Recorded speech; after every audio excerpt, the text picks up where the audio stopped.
Hey everybody, welcome to another episode of The Village Guy.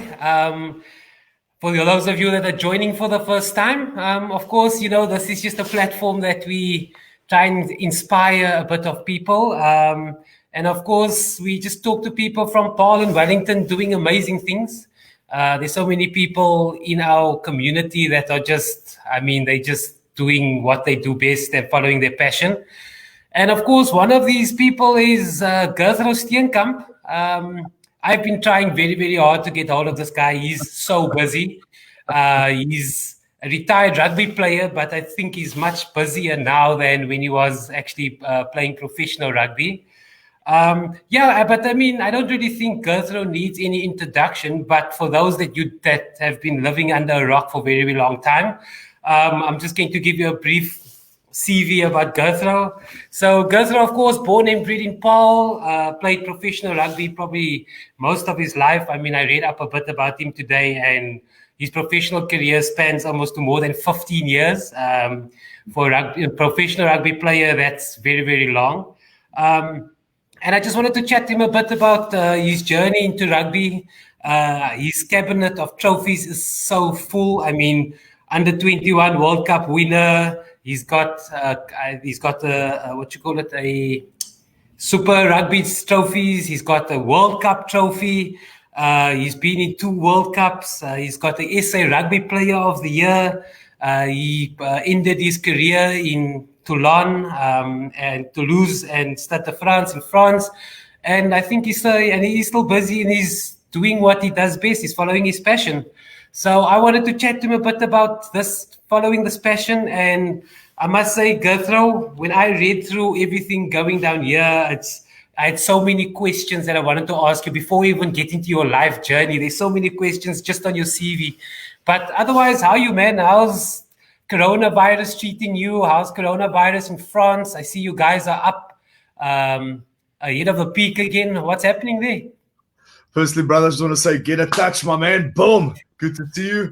All right, it's good to be back on. It's great to be connected with everyone back there in Paarl and Wellington. Like everyone all around the world, it's tough times. We were forced to adapt. And I found that these are really trying times. And it's not always that easy. And that's why I like just for everyone to understand is that a lot of people see me every day on social media. That's not for me, for my ego, or for me to still have an image. It's about sharing a message, sharing a passion, trying to reach those that need help, keeping them motivated, keeping them inspired, which is very important. Yeah, in France, we were in lockdown like everyone else, starting to pick up now again. Gyms are closing down again, more restrictions on restaurants. But the most important thing, it's everywhere the same, might be different rules. But we're all experiencing tough times at the moment. It is what it is. I know in some countries really tough, and my heart goes out to all South Africans. I know it's very hard on you guys over there.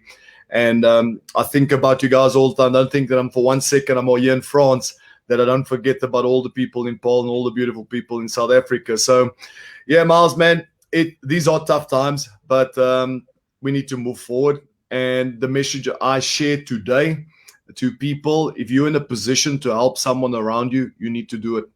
Even if it means just buying a packet of groceries, if it's just picking up the phone and just saying, hi, how you doing? That's what I encourage people to do every single day. We'll go into it a bit later, but the amount of messages I receive on social media from people that are struggling, not just financially, but mentally, that's a subject which is close to my heart. But yeah, I'm just excited to be on here, and I do apologize. It's been ages. This man's been hounding me down. All right, he's been stalking me. He's created fake names on social media. I'm joking, talking nonsense. But yeah, no, I've been busy, man. Got a jam-packed program, got lots of stuff that I'm doing at the moment. But yeah, just happy to be here and be able to share some stories with you guys. Yeah, cool. So, I mean, when I read through some of the articles today about you, and I just wanted to know what does it mean to a South African rugby player to have played in the British and Irish Lions? What does it mean? Because it doesn't happen. Not all South African rugby players can experience that. And what does it mean? Because I didn't even know that you played for the British and played against them. Yeah, man, I came off one game, wasn't much, but at least to have been part, to be on the field, to an experience it, it was amazing. Not every player gets an opportunity to play against the British and Irish Lions. It's part of rugby tradition. But at the end of the day, being able to represent my country, that's always been something which was very important to me, dear to me. I know that the Springbok jersey represents so much more than just a rugby team. It's about bringing a country together. It's about giving hope. It's about inspiring people. We've seen that again last year, what happened, how rugby can bring people together. And yeah, man, it was just amazing to have been part of that and to be part of that series. Yeah, so tell me, what trophy is not in your cabinet? Because I see there's Super Rugby, there's World Cup, there's Under 21. I'm not sure if I saw Curry Cup. I mean, what is not in the closet? Vodacom Cup. I never won the Vodacom Cup or Varsity Cup. All right. Now, you know what, for everyone listening as well, yeah, I'm very humbled. I'm very blessed to have been able to be part of teams that won those trophies. It was all collective efforts. And, at the end of the day, it's all good saying you're a champion, you're a World Cup champion, you're Super Rugby champion. But all of that means nothing if you're not a good person, a good human being. I've met rugby players that are just way too arrogant, and all those trophies and medals or whatever you want to call it, it all means nothing. And it's great to have been part of that. I'm very grateful for that experience. But when I meet players and players just say, I've done this, I've done that, okay, great, that's awesome. But what have you done for other people around you? That's important for me today. As a retired athlete, retired rugby player, it's great when people say that, but that's good. But life is not just about that. It's not just about rugby. Yeah, cool. So let's get to know Gurthro a bit much. So matric, boys' eye. Did you wake up the morning and did you think that you'd have this decorated career while you were playing rugby, standard 8, standard 9, matric? Was it always the big dream to be one of the best in the world? Man, as actually, I need to start from the beginning, and lots of time people leave this out. I discovered rugby at Ebenezer Primary. Even though I didn't officially play it back then, we were just playing it during breaks. And I started playing it there in breaks and stuff. I got called into the principal's office because I was tackling too hard back then. But I didn't know the game at all. I'm just playing it because we used to play in the field. I discovered rugby in our community in Paul. I'm from Charleston Hill, and I'm proud from where I come from. The community in Paul's the one that brought me up and gave me the opportunity, which is quite cool. And obviously, then I went to Paul Boys Primary, and I used to play football, all right, because my dad's a footballer. He's passionate about it. He's done a lot in the community. And then, my first day at Paul Boys Primary, back in the day, a lot of the people from Paul will know him, Mr. Basson. And he stopped me in the corridor and he said to me, "Hey, do you play rugby?" I'm like, "No, sir, I'm a footballer." And he's like, "Nah, not anymore. From now on, you'll be playing rugby." So yeah, we went through the ranks, discovered inter-schools and all that. And it was awesome, was brilliant.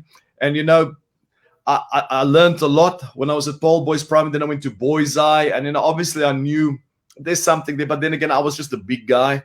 And I really started learning the craft when I was under 16. And I realized that there's something there. And I remember my dad asked me one day, he said to me, "Son, are you committed to going all the way?" And he never used to put a lot of pressure on me. And I said, "Yeah, definitely. I want to see how far." And I remember, and I think everything started back in 1995, watching the World Cup, the Springboks winning the 1995 World Cup. That's where it started something in me. And, from where we come from, there's a lot, I don't want to talk about all that stuff, but South Africa has a very particular history.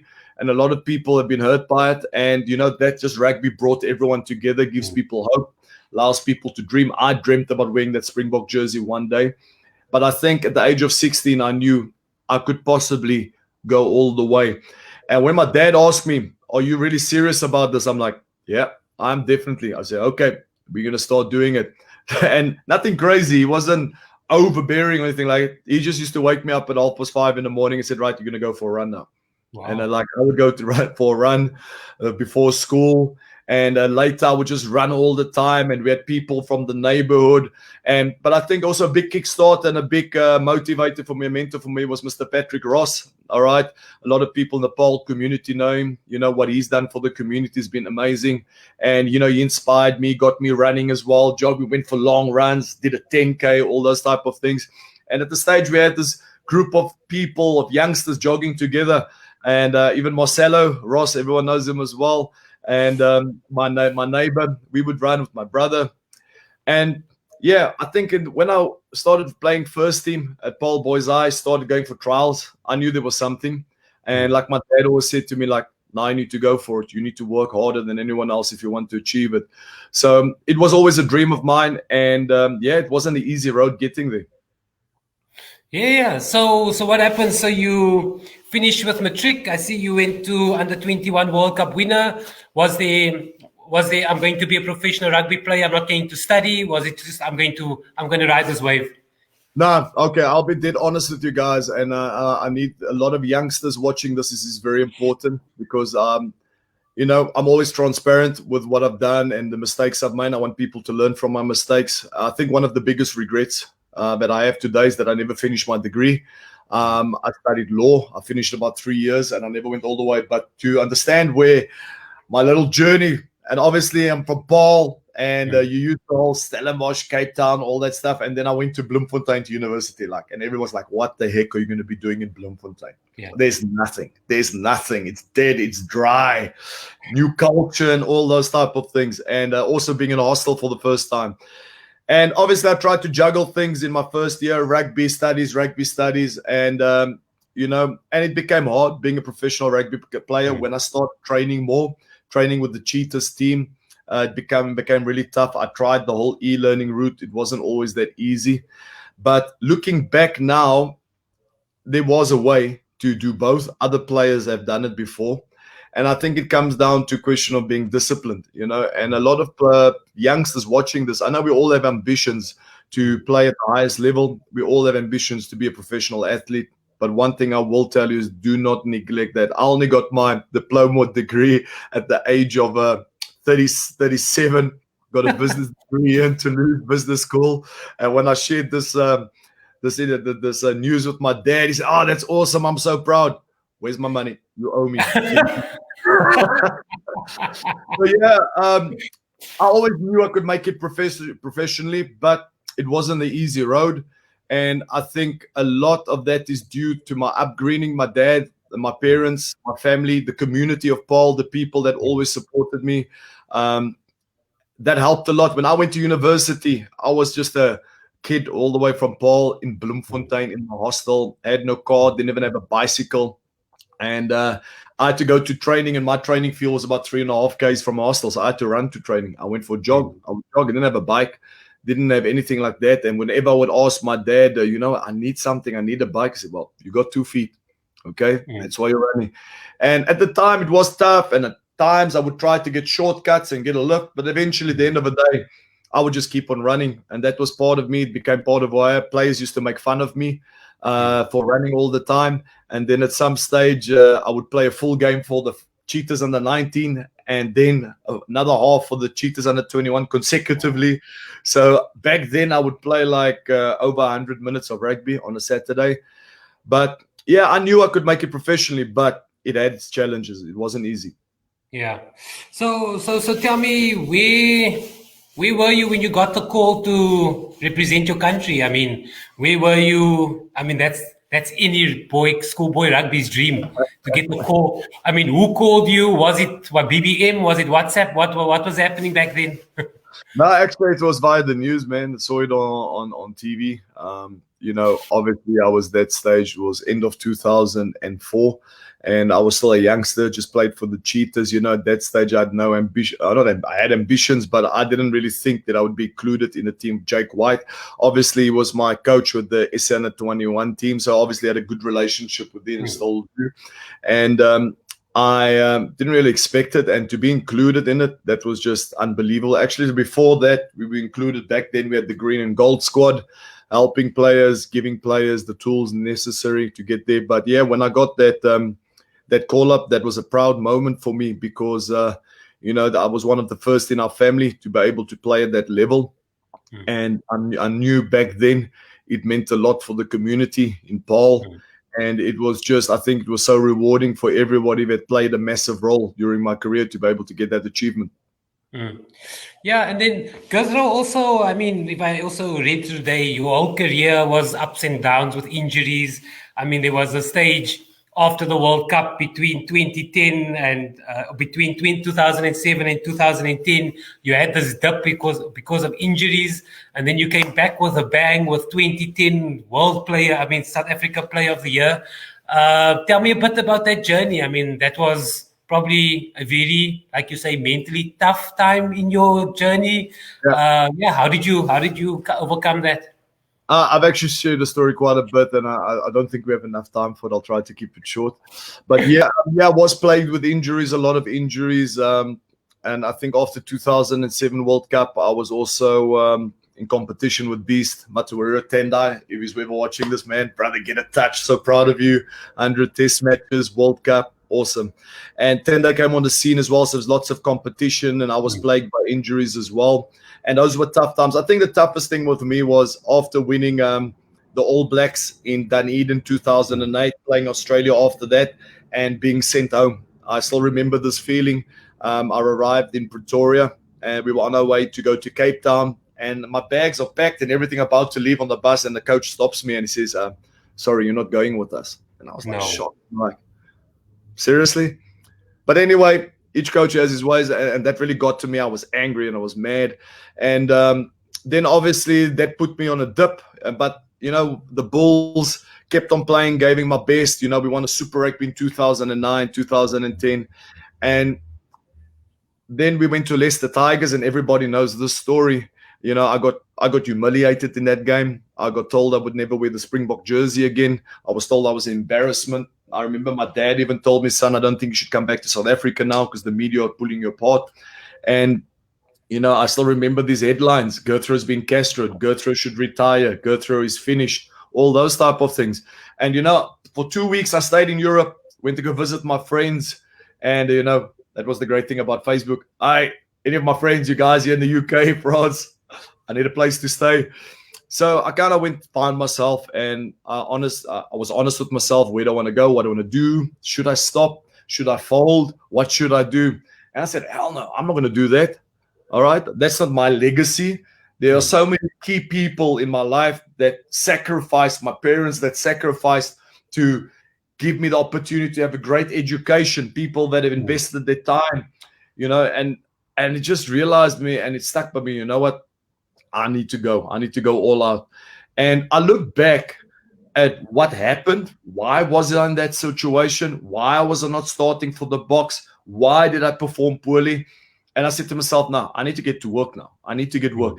I always tell people, we all love stories. We all love books. We all love all these movies and stuff. And we always talk about the hero's journey or warrior's journey. All right. It all triggers by an event. It either triggers by a disappointment or you lose someone. And sometimes it's a disappointment that triggers something. And I believe in this, everything happens for a reason. That got me kickstarted. I said, I do not want to be remembered because this is not just about me. This is about the people that have worked, that have bled to get me where I am. All the sacrifice, my parents and their parents, all that stuff, so much pressure. And I came back motivated. I said, now 2010, it's all or nothing. All or nothing. Put everything in place, worked hard, worked on my conditioning, identify. I was honest with myself. What were my strengths? What were my weaknesses? And often egos can get in the way. It's like, it's not my fault. It's not my fault. I said, okay, this is on you. You need to step up. And it's just things fell into place that season 2010. And I think getting the opportunity after being told I'll never wear the Boks jersey again, getting that opportunity to play for the Boks at Newlands against the French on my birthday in front of my family, that just got me going. That just got me just getting goosebumps thinking about that. And that just went, I just said, I'm on a mission. And that season, the Boks didn't do that well. I just said, I don't care. I'm just happy to be here. I'm going to give it my best. And I think the moral of that story is that what people need to understand is that yes, bad things happen to us, but something good can come out of it. All right. And I always tell this to people, and there's a lot of people out there complaining at the moment. And these words always stick by me. What my dad said to me, son, if you think you are really struggling, there are always people worse off than you. And people need to take that into account. And I think there's so many other stuff. The community of Paul is so unbelievable. I remember back in the day, my dad told me a story. So my dad in our community as well, in the church, he was the leader back in the day, and he used to host these prayer meetings. And he went into in a community in Paul, and right, it was a very poor community. These people. My dad said he remembered walking in, and you could see the house was empty, groceries, all these type of things. And these people, for 1 hour, they prayed for me. For someone that was with the Springboks, staying in a luxury hotel, and they were praying for someone else. And that hit home. That really hit me. That people that have the bare minimum would ask man from above to bless someone else that was privileged. And, that hit home to me. And, that helped me on that journey. So a lot of people would maybe see me at 2010 at the peak of my game and think, okay, he's just talented. No, guys, it was so much more than that. It's the support of my family, support of my friends, my faith, all those type of things, all plays around the community. And that's why it's so great just chatting with you tonight, Miles, and be able to speak to the public out there in the village. Yeah, no, thanks for that, Gurthro. Really, that was a really cool story. Right, so then we finished international South Africa after the World Cup, and then we decided to go to France. How's that journey? You played for 2 teams there. Yeah, so obviously after 2010, it was a draining experience. I achieved what I wanted to achieve. I felt it was time to move on, something different. I needed a new chapter, and I decided to come to Toulouse. I wanted to experience a different culture, different competition, and like anything in life, it never goes your way. I remember I got at my first game in Toulouse. I probably had the dream debut. I was still pumped from the World Cup.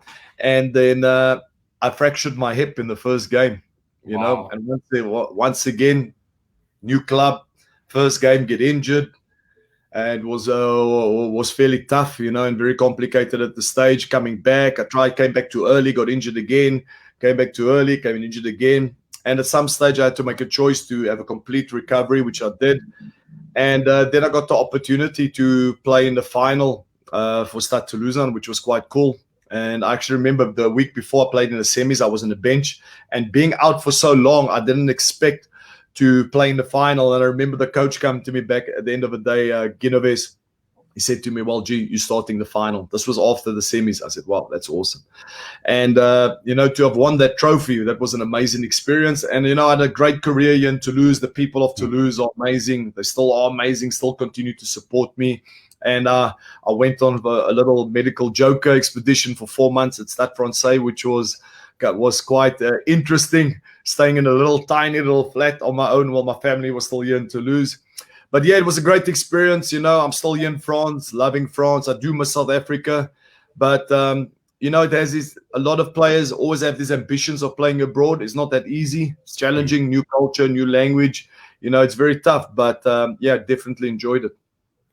Yeah. So tell us a bit about what you're doing in retirement. You're not standing in the SASA line to get pensions, but I mean, what are you keeping you busy with? I see you doing a lot of fitness orientated work. Yeah, I think I'll get into that a bit. I think firstly they want to know I'm currently a scrum coach here in Colombia, which is in the Pro D2 side, and also I'm a consultant in Lille at the moment in the Federal 1 team. So I do a lot of scrum workshops, scrum masterclasses for rugby players, front row players, and I've recently started the online program as well. My whole goal behind this was I knew I wanted to be a coach, but I think in the beginning I wasn't sure what type of coach I wanted to be. So I've had a lot of experiences from my career, and I want players to benefit from it. And I decided to create this company where I'm consulting with players and coaches, giving them the tools and sharing my experiences with them. So, that's the rugby side of things, which I love. And then on my journey in helping players, I discovered this training method called zoo, and which is quite cool. So that's why zoo, we say get a touch, boom. That's for us to connect, uplift people, sharing our mana, our energy. The people in Tonga, Samoa, Fiji, the Polynesian islands, they talk about mana. That means your energy, you need to share it. And I found this training method, I originally use it as mobility, to improve the mobility of players. And I know a lot of people ask me, what the heck are you doing, G? This crazy stuff, walking on your hands, bear crawls. So when I met the founder of Zoo, and he came to Toulouse, spent some time with me, I realized that there's so much more. It's about mental health. It's about community.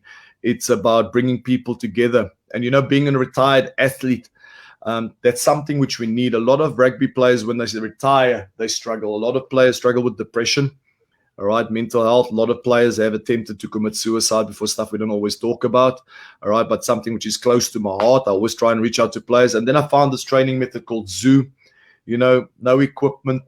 You can just train anywhere, anytime, anywhere. And it really hit home in confinement, because all of a sudden, boom, gyms closed, no weights, nothing. And I created this team called the Zoo Rugby Team. We even have our own locker room on Facebook where we keep each other accountable. We train. And for the people that don't know what it is, it's high intensity training, low impact. But it's amazing, to see how the people have evolved over the last few months. And, it's allowed me to go on this journey. I've lost over 10 kg since doing it. A lot of people said to me, I'm fitter than what I was as a rugby player. But I think why I love it so much is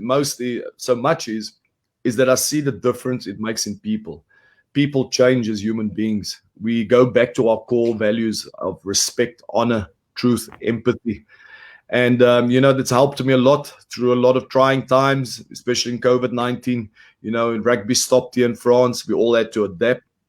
And, this is something I do every day. People just see me dripping from the sweat every single day. That's me investing in myself, pushing myself every day, because I believe if you can't push yourself on a daily basis, how can you expect to achieve something? You need to work towards something, and you need to want it. And Miles, good news about that is that I've recently launched free online community sessions for everyone in South Africa every Saturday for the next 4 or 5 weeks, so people will be able to join. Okay, cool. Yeah, so I have to share those links, because I saw a bit of Zoo in South Africa on some Insta stories here in Paul. A few people close to you busy doing some zoo exercises. So I wanted to know what it's all about. So the one thing I also wanted to ask you is, I've got about 10 questions quickly that I just want to touch a bit deeper into Gurthro's life. So give me your fondest childhood memory. Wow, that's I think that's tough. I had quite a few. I think quite a few, but I think I was very close to my grandfather. And someone I looked up to. I used to love. I was a youngster. He used to love playing golf, so I always used to caddy for him back in the day. But it was being able. I'll be honest with you. I was very fortunate. I had a great childhood. I'm close to my parents, close to my dad. In the holidays, I used to work with my dad. Someone I still look up to today, and still today I count on for advice when it comes to the adult stuff. But I think it's difficult to say what childhood memories stood out. But I think something that really stands out for me was back in. I remember this actually. I played for, I think it was under 15 or under 14 actually, and I was on the bus. I played for Paul Boys Island in the 14 team, and I was cramped up, and I couldn't walk. Got cramps in my hamstrings, my calves, and my granddad, he came on the bus. He picked me up. He grabbed me. I don't know how he did it. I was 14 years and a big boy, and he put me on the back of his bakkie and took me back home. Yeah, man, it's tough to say, but I just, the fact that I can't single out one is just that I was very fortunate and very blessed to have a great upbringing and have parents and family that have always been there to support me. Yeah, 100%. So if you had supper with 3 people, 3 rugby players on the one side and 3 any people on the other side they could be dead or alive, who would be the three on the side of rugby players, and who would be the three on the side of any people in the world? Oh, that's a tough one.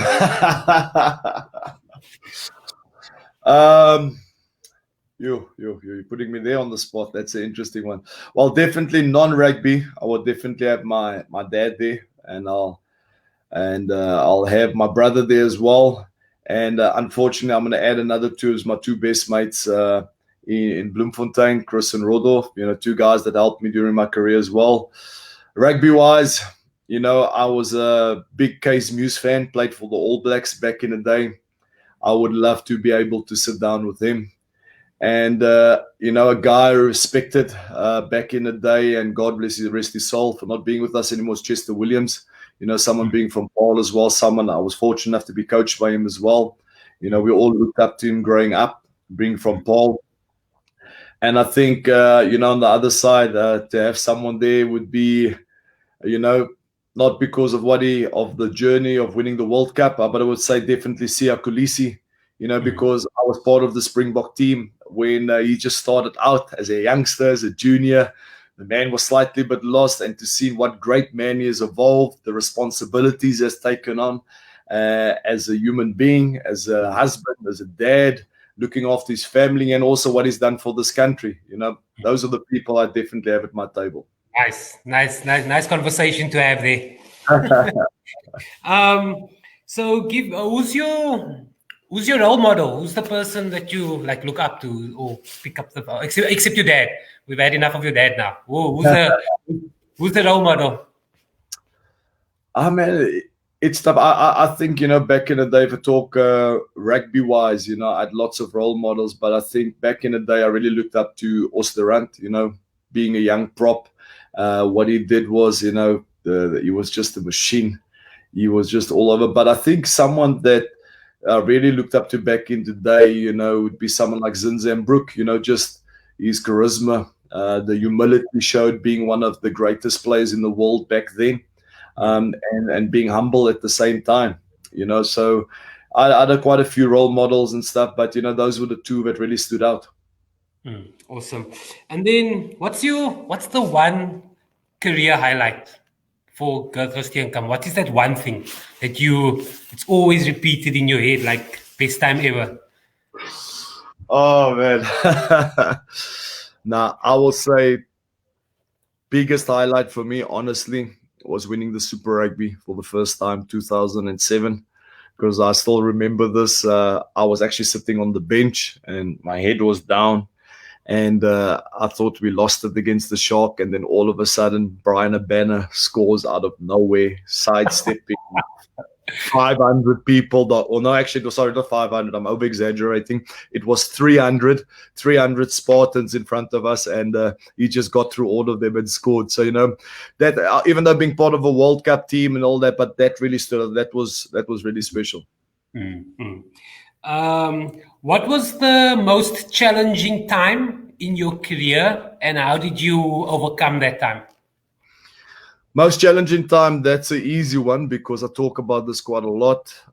It would be 2005 to 2007, and I was being injured for 2 years, not being able to play rugby. I picked up like 22 kgs back in the day. Yeah, I was like 142. I'm currently today 30 kgs lighter.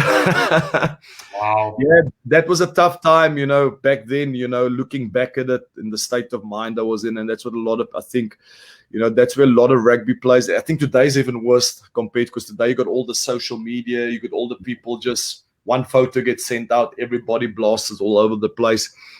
And that was tough for me. That was a challenging time. But once again, being able to come back from that, that was because of the support of my teammates and support of my friends and my family. People could have easily just given up. And even back then, people said, I'm not going to make it back. How's this guy going to lose over 20 kgs to play rugby again? And I think with all my stories, a lot of the stuff I share over and over on social media. But I share it because not every time the same people are listening. It's about, you need to know, no matter where you are in your life right now, that there is a way. It might not happen. You might not find the solution right now, but You just need to keep on just taking that first step forward. And that was that was the most important for me. I remember getting on the scale, everybody's weighing in on a Monday, and everyone's like, yes, I'm 115. And I would get like, yes, I'm 139.9 kgs. So, yeah, that was tough times, but it's stories like that. But, it molded me. It helped me. Yeah. I didn't allow it to define me. It made me stronger. And I think that's the most important. Yeah. Give me a pinch myself moment when you stood there and you said, Gurthro, this is really happening to me. This is like pinch myself moment. That's easy. That's very easy. That's the day I met Nelson Mandela. God rest his soul. Nelson Mandela for the first time, 2005. I saw him coming and they're about to introduce us. And I was looking so forward to meeting him. And I was like shaking, nervous before. And plus, I was starting that game against Australia. And he reaches out his hand and he says to me, "Oh, Os, you're looking good." He got my name wrong. He had no idea what it was. I was like, President. And I didn't correct him. I said like, and after that, the boys made fun of me like, "Oh, Os, how are you doing, Os?" It's hilarious. Okay. Tell me, best match ever and why? Oh, best match that stood out for me, I would say 2008 playing the All Blacks in the House of Pain, Dunedin. I remember that one was like playing the All Blacks. That's unbelievable. It's probably the ultimate opponents to play against. I think for long we thought they were superhuman until we realized they were not. And I still remember that game, Ricky January, scoring that try, little chip kick and going over. And I was like bleeding all over after the game. I just got blood rolling down my face like this. And I just had this massive smile. I still have a picture of that somewhere. And, that stood out. That was special because nobody gave us a chance. People just said, okay, the Boks are just going to come close again. And that's where a lot of things changed for us. Best coach and why? Oof, nah, I can't do that. I can't say best coach. I think coaches that really stood out, but I need to single out because there's a lot of them. Yeah. And there's if I talk about school level at Paul Boys High, we got the Richard Versace and Hannes Versace. Without them, I wouldn't be where I am and all my other coaches. But in terms of professional wise, definitely Heineke Meyer, all right, and Jake White.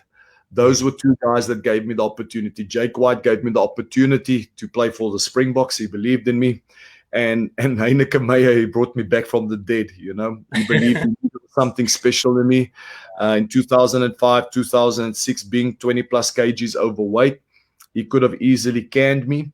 And I remember he called me in the end of 2006. He said to me, "Gee, we need to have a chat." And, when Heineke calls into your office, there's problems. And he sat me down. So he said to me, "I know you're overweight, but I know you can do this.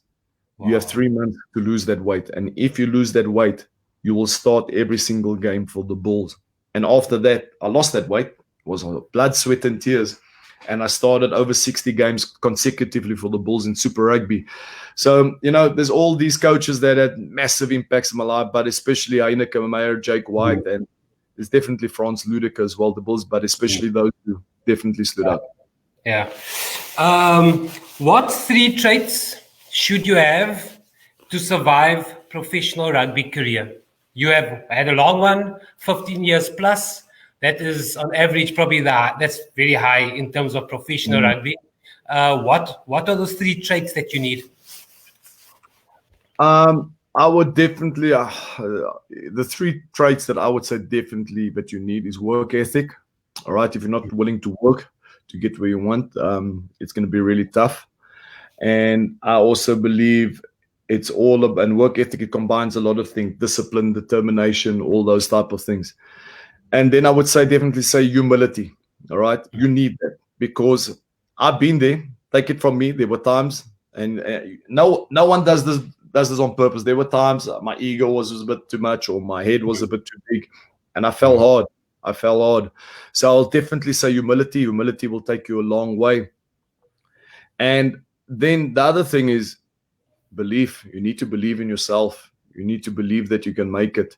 If you're going to be spending time in self-doubt and feeling sorry for yourself, and belief's going to be important, because people will always criticize you. People will always try to break you down, whether it's family, friends, or media, or whoever, it doesn't really matter.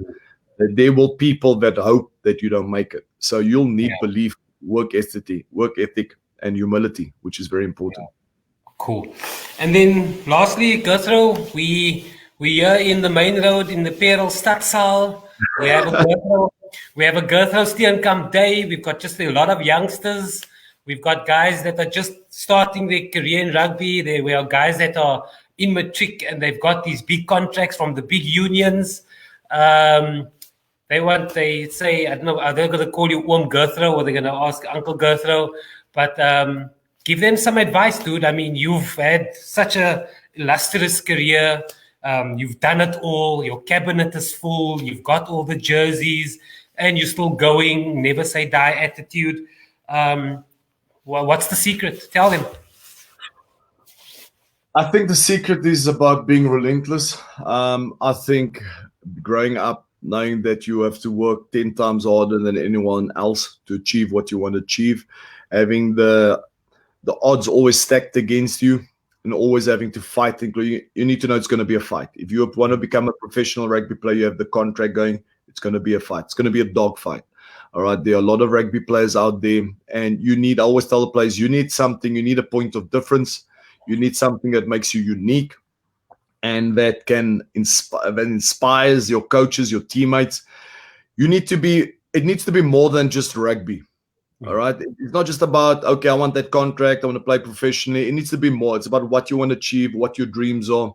And you need to be really specific about where are you going, because otherwise you're just working like a headless chicken. But you need to be relentless. After every failure, you need to just get back up and go again. After every disappointment, you just need to get back up and go again. You can't lose time. And today there's even more competition than before. So if you can't afford to lose time and feel sorry for yourself. But I think if it was a bunch of matrics, I would be speaking to the guys, it's great. Chase your dreams. Awesome. But do not forget about your studies. That is so important. Because a lot of rugby players, when they stop, they have no idea what they want to do. Even though I was fortunate, I knew what I wanted to do. But and at the end of the day, and I think if I can leave them with this, is rugby is not your life. It's part of your life. All right. And I think that's a very important thing to learn. Once you learn that it's not your life, because if rugby is your life and it gets taken away from you, it will feel like your life's over. But if it's part of your life, that means, and for some reason, you can't train anymore or you can't play anymore, life still goes on. You just go on another journey. That's all. That's the most important.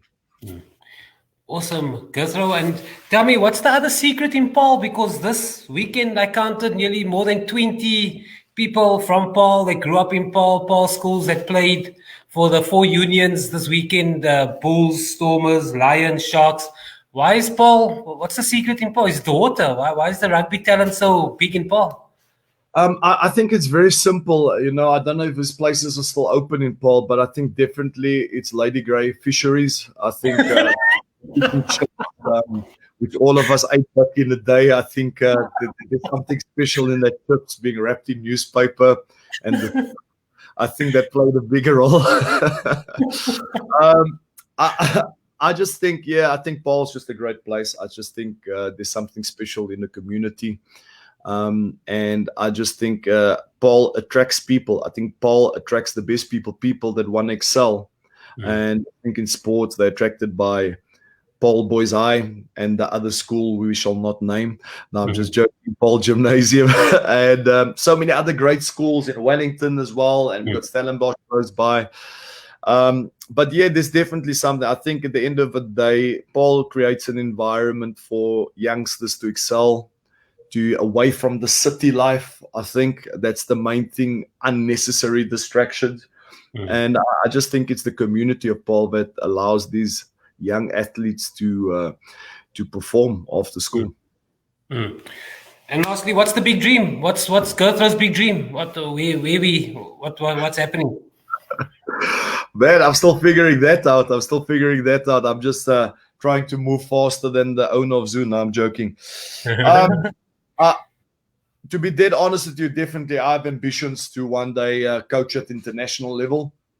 My goal is I've created a unique coaching philosophy over the last few years, and it's very simple and unique. I've taken my experience as a player and developed my own coaching methods, which has become very effective. And at the end of the day, it's about, I want in rugby, we're in a modern day game, and probably I'll be shot for this, but in the modern day game, we have lost our sense of core values in a rugby team.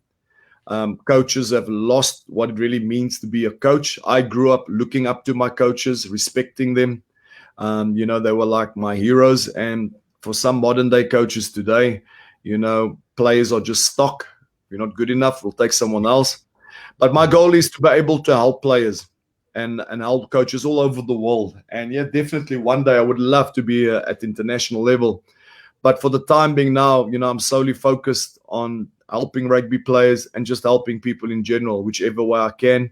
And, if every single day, if I can just touch the life of someone, those around me, or those are just listening to me rambling about every single day, can make a difference. That's it. I've been blessed with an amazing career. And, and it really hurts me that I can't be back in South Africa, make a difference there in the community. And that's been one of the main reasons why I decided to host these online community sessions, which is free to the public of South Africa and obviously other people from around the world. But having something, some form of community online, training with people, and just for that 1 hour, just to forget about what's happening around us. Yeah, and I also, so tell us a bit more about how do we get to do the Zoo Fitness? I also read somewhere you might be in South Africa with Rhino Rugby or somebody coming soon. Tell us a bit about the next 6 months. Okay, so obviously we're still waiting for the next 6 months. I'll definitely be back in South Africa very soon. As soon as everything clears up from COVID, we just learned today as well that people coming from France will not be allowed into the country. So we're still clearing all that up. So definitely I'm coming to South Africa because I need to see everyone again. I need to see everyone from Paul. I want to be giving back to the community. I want to help and give back, and also got a few projects coming up. Yeah, I think regarding Zoo Fitness, it's very simple, guys. For those that follow me on social media, on Instagram, it's the link is in my bio. Just check it there, or just send me a message. I'll share it with you as well. Miles, no problem with that. And it's absolutely free. For the next 4 to 5 weeks, we'll be doing these free sessions. Just people can have something to look forward to. And it's kind of crazy. I saw people as well in Cape Town in the streets doing zoo, and people are doing it in the craziest places in South Africa. I think it's going to turn into something great. And yeah, I'll definitely be back. Obviously, I'm a Scrum coach. It's coming back to South Africa. We're doing a lot of Scrum workshops and stuff like that. And we'll definitely be spending some time in Paul very soon. Cool, man. Yeah, we can't wait to see you back home. So, Gurthro, thank you so much for your time. I mean, just judging by the comments, the people really like the advice you've been giving and just your journey. Thank you for sharing some of that mana. I like that word.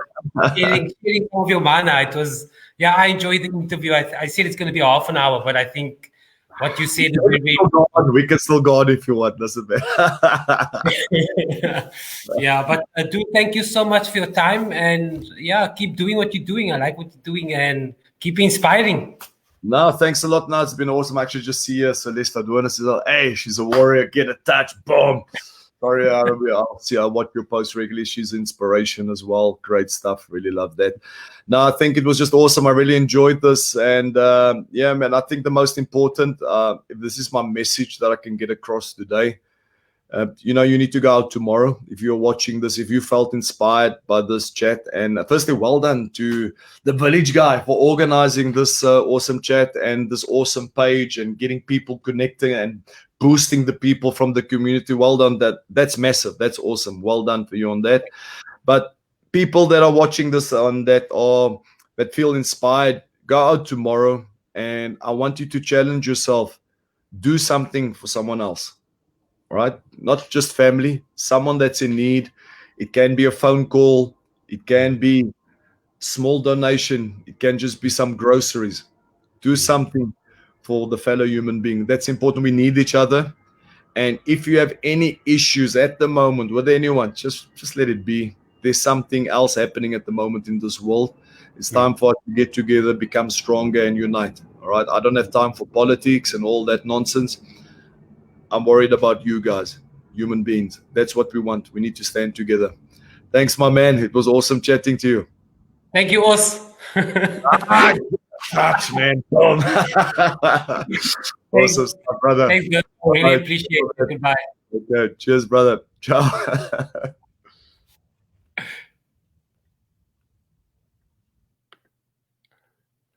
There you have it, guys. Gurthro, Springbok rugby player. I think that was the first Springbok rugby player from Paul. Hopefully, we're going to get more with the rugby season picking up.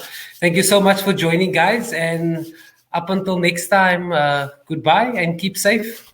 Bye-bye.